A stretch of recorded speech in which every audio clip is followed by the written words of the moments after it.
अच्छा, एक और प्रश्न है हमारा, जैसे अभी दलित राजनीति की बात हो रही है, पिछड़ों की बात हो रही है, तो एक बहुत नाम इस समय चला है चंद्रशेखर आजाद रावण का। अगर देखा जाए तो चंद्रशेखर आजाद रावण और मायावती में इसमें सबसे दो नाम लेते हैं, अभी अखिलेश जी का नाम नहीं ले रहे हैं, दो नामों में सबसे अच्छा भी किसको मान रहे हैं? देखिए मैंने मायावती जी के बारे में बता दिया कि वह दलित समाज की वरिष्ठ नेता रही हैं, हम सब उनका सम्मान करते हैं, लेकिन उनके अंदर अब दलितों को लेकर के या पिछड़ों को लेकर के कोई संवेदना नहीं रही है, और या तो वो घोर निराशा में जी रही हैं, और या तो किसी के डर में, किसी के बहकावे में, हम सीधे कहें तो भारतीय जनता पार्टी के प्रभाव में इस तरीके से बहुजन समाज पार्टी आ चुकी है कि आज उत्तर प्रदेश में किस सीट पर कौन सा व्यक्ति चुनाव लड़ेगा या तय करने का काम बहुजन समाज पार्टी नहीं कर रही, बल्कि भारतीय जनता पार्टी के लोग कर रहे हैं। चंद्रशेखर अच्छे नेता हैं इसमें दलितों के, कहीं न कहीं दलित समाज में उनके प्रति आकर्षण है, लेकिन इस समय बड़ी सावधानी से चलने की जरूरत है। फिर जिस राह पर मायावती जी जा चुकी हैं, ये समाज भयभीत है कि कहीं उस राह पर चंद्रशेखर जी भी ना चले जाएं। भविष्य में चंद्रशेखर आजाद अगर आप लोगों के तालमेल बनाते हैं, आपकी विचारधारा में हम उनका स्वागत करते हैं। चंद्रशेखर आजाद अगर समाजवादी पार्टी के साथ गठबंधन करने के लिए या हमारी पार्टी में आने के लिए तैयार हैं, तो हम भारतीय जनता पार्टी को हराने के लिए, संविधान बचाने के लिए हम सभी नेताओं का स्वागत करते हैं। मुख्यमंत्री योगी आदित्यनाथ कहाँ आपको फेलियर नजर आ रहे हैं, जो आप कह रहे हैं कि अखिलेश उनसे बेस्ट है और सीएम 2027 में अखिलेश यादव बनेंगे? देखिए, जब से उत्तर प्रदेश में योगी आदित्यनाथ जी के नेतृत्व में सरकार बनी है, पहले तो पिछड़ों के साथ बहुत अन्याय हुआ।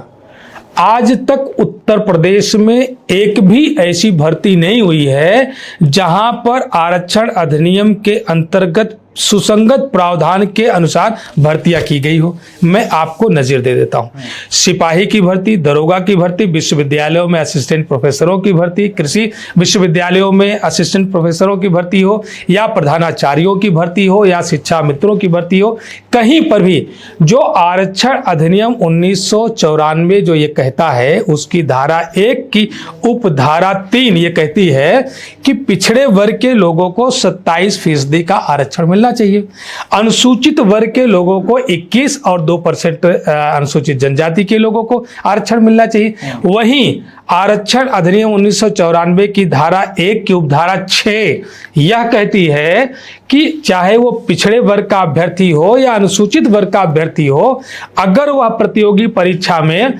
सामान्य वर्ग की मेरिट में क्वालिफाई करता है तो उसको आरक्षित वर्ग में नहीं गिना जाना चाहिए, उसको सामान्य वर्ग में डालना चाहिए। लेकिन उत्तर प्रदेश में जब से भारतीय जनता पार्टी की सरकार बनी है, आदरणीय योगी आदित्यनाथ के नेतृत्व में बनी है, एक भी भर्ती आप नहीं दिखा सकते हैं जहां आरक्षण अधिनियम 1994 की धारा 1 की उपधारा 6 का अनुपालन कराया गया हो। यहां तो उपधारा 3 का ही अनुपालन नहीं कराया जा रहा है, 27% ही आरक्षण नहीं दिया जा रहा।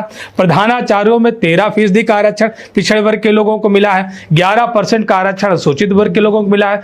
तो इससे SC ST का हक मारा जा रहा है और भेदभाव की पराकाष्ठा हो चुकी है।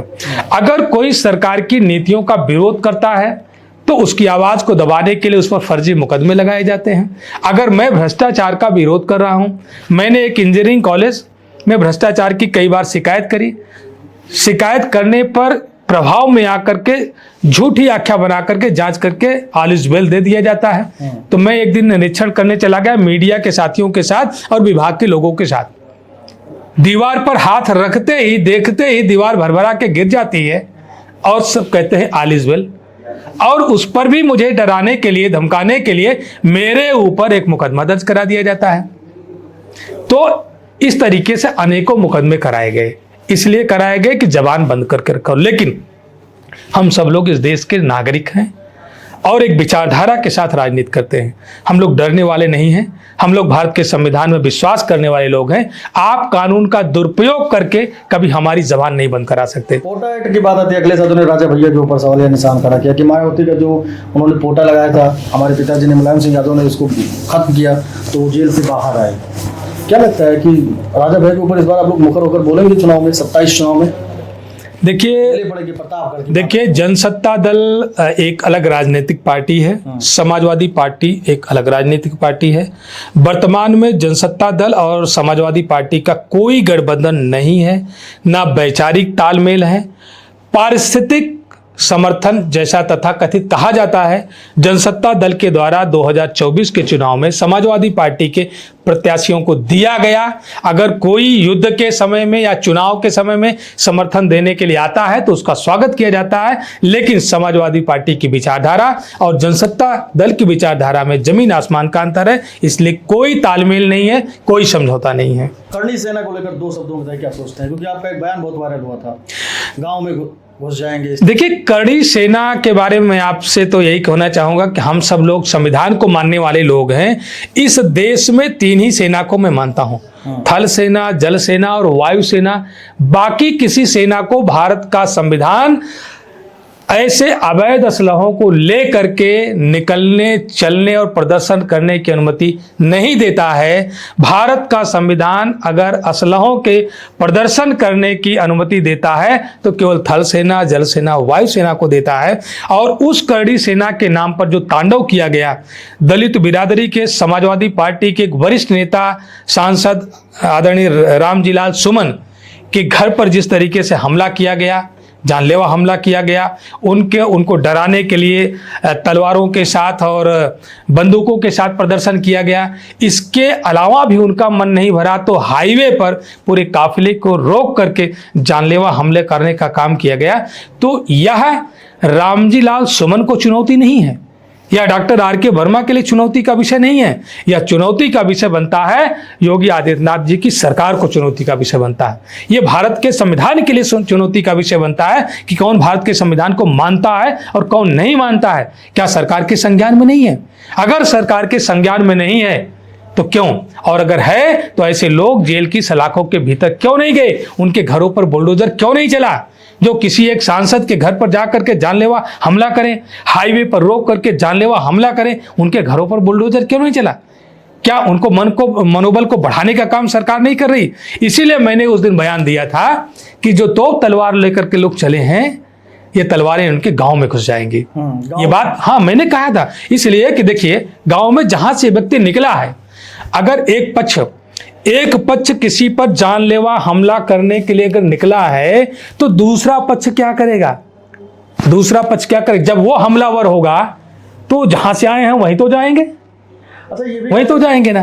तो जिस गांव से निकल करके आए उसी गांव में चले जाएंगे। अधिकारियों के हम सुने कि नाम भी नोट कर रहे हैं समाजवादी पार्टी के कार्यकर्ता और नेता की, अगर 27 में सरकार बदली तो अधिकारियों के साथ वैसा ही किया जाएगा जैसा वो कर रहे हैं। देखिए सरकार अधिकारियों का दुरुपयोग कर रही है और अधिकारियों के माध्यम से समाजवादी पार्टी या विरोधी पार्टी के किसी भी या जो अराजनैतिक संगठन का व्यक्ति भी है और वो सरकार का विरोध कर रहा है तो उसके खिलाफ FIR दर्ज करा करके तरह तरह के उत्पीड़न करने का काम कर रही है।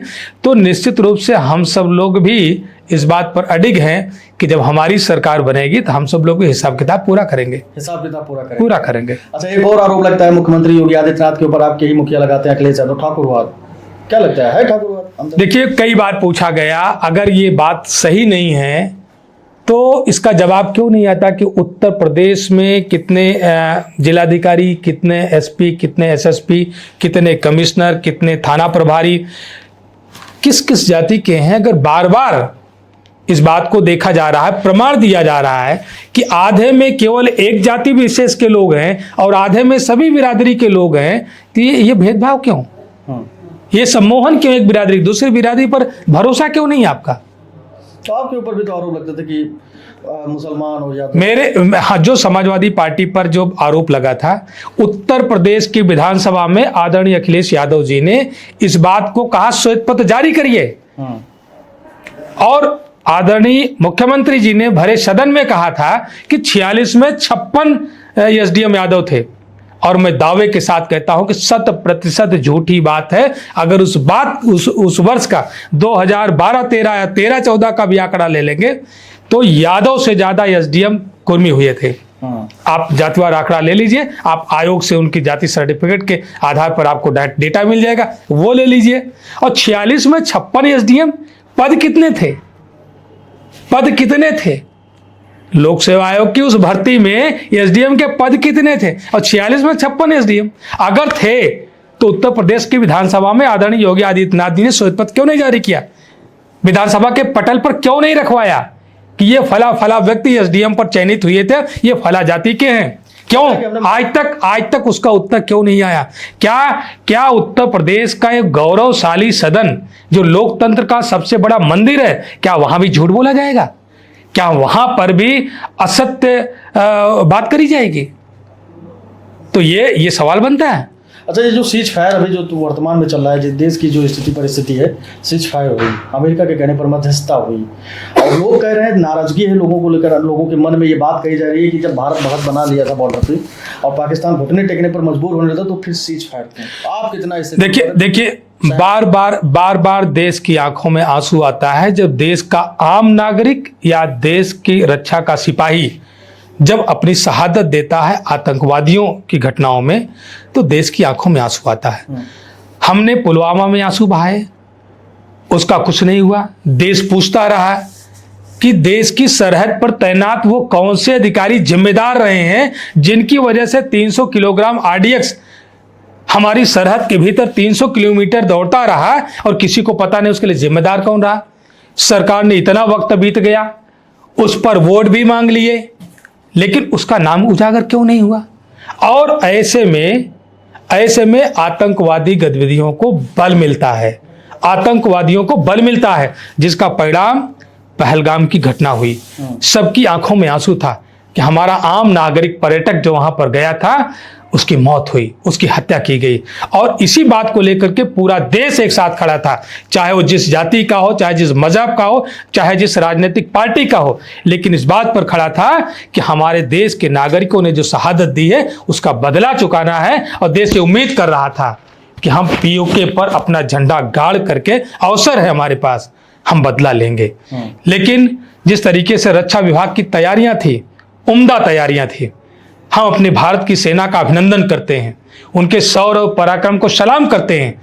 और जो हमारे सैन्य अधिकारियों ने जो प्रेस करी, प्रेस में बहुत साफ साफ देशवासियों को अवगत कराया कि हमने जो टारगेट तय किए थे, हम सभी टारगेट को अचीव कर रहे थे, लेकिन अचानक सीज फायर की घोषणा हुई और हमें कार्रवाई को रोक देना पड़ा। और यहीं पर बड़े बड़े चैनल जो झूठी खबरें प्रसारित करने का काम कर रहे थे, इस्लामाबाद पर कब्जा हो गया, कराची पर कब्जा हो गया, हम यहाँ पर चाय पी रहे हैं, बाद में माफी मांग रहे हैं। मैं सरकार से ये भी मैं कहना चाहूँगा कि ऐसे बड़े चैनल जिन लोगों ने भ्रामक और गलत खबर फैलाने का काम किया, गलत खबर देशवासियों के बीच में परोसने का काम किया, क्या उन पर कार्रवाई करेंगे? ऐसे छोटे छोटे चैनल पर कार्रवाई करी, यूट्यूबर पर कार्रवाई करी, लेकिन बड़े चैनल जो देश में गलत सूचना फैलाने का काम किए, क्या उनके चैनल को प्रतिबंधित करने का काम करेंगे? लोग मानते हैं कि सहमत नहीं है सीज। मैं बिल्कुल सहमत नहीं हूं इस कार्रवाई से। जो सीज फायर की जो कार्रवाई हुई, जो रोका गया, सीज फायर की घटना जो अमेरिका के राष्ट्रपति डोनाल्ड ट्रंप के द्वारा मध्यस्थता की बात करके उनको अपने ट्विटर से पूरी दुनिया को जानकारी दी गई कि भारत और पाकिस्तान के बीच में भारत सहमत हो गया सीज फायर पर। हम दूसरे देश की मध्यस्थता को क्यों स्वीकार करें? अगर स्वीकार करते हैं तो शर्तें हमारी होगी। अमेरिका हमारा आका नहीं है, उससे देश का नुकसान हुआ है, देश की संप्रभुता का नुकसान हुआ है, देश की अस्मिता घटी है। और सीज फायर से आदरणीय नरेंद्र मोदी जी के इस फैसले से भारत की सेना का मनोबल टूटा है। ये भारत की सेना का अपमान हुआ है, भारत की सेना का मनोबल टूटता है इससे। दो चीजें हैं, एक तो सोशल मीडिया पे इस वक्त एक और बात चली कि अगर मुख्यमंत्री जो उत्तर प्रदेश के हैं योगी आदित्यनाथ अगर प्रधानमंत्री होते तो पाकिस्तान नेस्तनाबूद करते। एक तरफ ये बातें कह रही कि अगर अखिलेश उसी की बात को लेकर अखिलेश यादव अगर प्रधानमंत्री होते तो कुछ अलग ही दिशा और दशा में देश आगे बढ़ा होता और पाकिस्तान इस समय रो रहा। देखिए, ये केवल समाजवादी पार्टी के समर्थकों या कार्यकर्ताओं की अपेक्षा नहीं थी, ये पूरे देश की अपेक्षा थी। हमने कहा कि पूरा देश एक साथ नरेंद्र मोदी जी की सरकार के साथ था, हम भी साथ में में थे कि हम बार बार अपने देशवासियों की शहादत लेते हैं, हम कुछ कर नहीं पाते। हमारे पास अवसर था, कई घटनाओं को उन्होंने अंजाम दिया था और हमने अगर जवाबी हमने अगर किए थे तो उसका एक ही लक्ष्य था कि हम पीओके पर झंडा गाड़ करके अपने देश की सरहद का हिस्सा बना देते। हम देश के अपने अभिन्न हिस्सा उसको बना लेते और समस्या का समाधान हो जाता। क्योंकि सारी आतंकवादी गतिविधियां वहीं से संचालित होती हैं, वो पोषित संचालित कहीं और से हो रही हूं, लेकिन अड्डा पीओके बनता है या पंजाब का हिस्सा बनता है। अखिलेश जी प्रधानमंत्री होते तो ऐसा संभव था? इसलिए देखिए, जो देश का जो नागरिक है या समाजवादी पार्टी का समर्थक और कार्यकर्ता है, वो श्रद्धेय नेताजी की छवि को आदरणीय अखिलेश जी में देख रहा है। रक्षा मंत्री रहते हुए उन्होंने रक्षा के सिपाहियों पर बड़े बड़े काम किए, उनके सम्मान में। पहले उनकी शहादत हो जाने के बाद परिवार के बीच में केवल टोपी आती थी। उन्होंने शासनादेश जारी करवाया कि ताबूत के साथ में डीएम और एसपी जाकर के उस शहीद को सैल्यूट भी करेंगे। यह व्यवस्था श्रद्धेय नेताजी मुलायम सिंह यादव ने की थी। और देश की सरहद को लेकर के जो मजबूत बातें उन्होंने कहा था, आज भी हम सब लोग इस बात से सहमत हैं कि हमारा सबसे बड़ा दुश्मन चाइना है और चाइना पाकिस्तान को मोहरा बना करके हमें परेशान कर सकता है। तो हमारे पास एक अवसर था कि हम पीओके भी ले लेते और साथ साथ जो बलूची जो लड़ रहे हैं पाकिस्तान के आतंक से, पाकिस्तान के अन्याय अत्याचार से, हम उनको भी आजाद करा करके एक दूसरा पाकिस्तान भी बना देते, एक बलूचिस्तान भी बना देते। लास्ट सवाल है आपसे, इंदिरा गांधी प्रधानमंत्री नरेंद्र मोदी में सबसे अच्छी छवि किसकी है इस वक्त? इंदिरा गांधी लाजवाब थी, नरेंद्र मोदी जी की उनके सामने कोई छवि नहीं है। नरेंद्र मोदी जी के इस फैसले ने भारत की संप्रभुता को कमजोर करने का काम किया, लेकिन वो इंदिरा गांधी जी थी जिन्होंने अमेरिका की भी बात को नहीं माना और 14 दिनों में पूर्वी पाकिस्तान को अलग करके बांग्लादेश बना करके छोड़ा था। ये इंदिरा जी को साबित करता है कि निश्चित रूप से उनमें अदम्य साहस था। आप थे उप सचेतक समाजवादी पार्टी से आर.के. वर्मा जी, जिनसे हमने बातचीत की। आपने बेबाकी से राय रखी, चाहे वो भारत पाकिस्तान युद्ध को लेकर हो या फिर उत्तर प्रदेश की जो यथास्थिति इस वक्त राजनीति की 27 में चुनाव होना है उस पर भी आपने कई सारी बातें की, बेबाक तरीके से अपनी राय रखी। धन्यवाद।